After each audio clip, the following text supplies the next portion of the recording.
Hey, what's up? I'm Ian from ToleratedCinematics.com. Today we'll be talking about how to improve your photography game with your smartphone.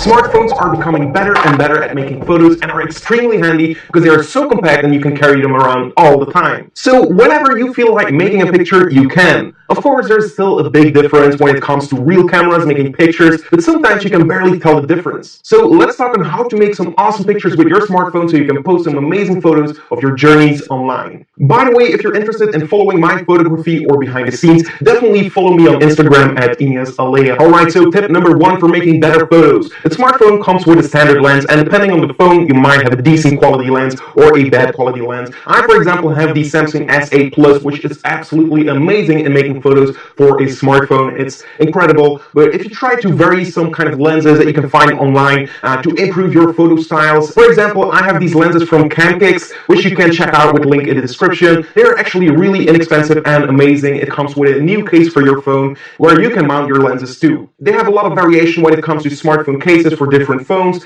The lenses allow you to zoom in to get a different type of view without the quality loss of a digital zoom, which is really cool. For example, the biggest difference is this zoom lens, which looks absolutely badass if you ask me. It allows me to zoom in at an extreme amount like you can see in the examples right now. Of course, the edges get distorted a little bit, but I kind of like the style, so it doesn't really bother me that much. Then I have this wider lens, which widens my field of view, and this fisheye lens, which is really popular for sports like skateboard videos, gives that close-by feel, which is cool, depending on the style you want to go for.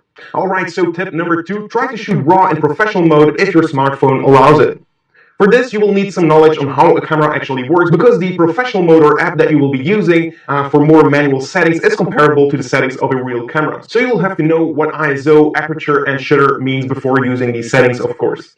Shooting RAW means that the photo you take will consist of more information than what you see on your image, meaning that if you would like to manipulate your photo afterwards, you'll be able to pull back more information than a regular JPEG photo. For example, if you have an overexposed area in your photo, with a normal photo you won't be able to fix this. With a RAW photo you will be able to pull back all that information so it doesn't look overexposed and your sky, for example, will still look awesome. Tip number 3, use sunglasses or any kind of dim glass to stylize your shot or to actually make sure that your image doesn't get overexposed. Like when you're shooting on a sunny day with an overexposed sky, use your sunglasses in front of your lens and you should get a better image. You can also try our kind of glass and put it in front of your lens. It's going to change the style dramatically and you can get some really creative shots this way. Tip number 4 is to take care of composition and lighting. I know this is pretty basic and this has nothing to do with your smartphone, but knowing how to compose an image is actually a make or break of your photo. If it's an amazing composition with great lighting, it could actually look like a professional photo made with a camera. So try to shoot on sunsets, sunrises. These are the absolute most important times of the day. So learn all about composition and lighting. Make sure you don't make your photos in a dark situation because smartphones can't handle the dark that well. Try to stand close to a window when photographing inside so you are well lit. If you happen to shoot on the street in the evening, for example, try to find a street light and use that as a source of light to light your subject. And these small things are all going to brighten up your images and it's going to make it look a lot more professional. Tip number 5 is to use an app to edit your photos afterwards. All the professional photographers edit their photos. I prefer to use Lightroom, which allows you to make your photos really, really stunning, especially if you're editing them from RAW photos.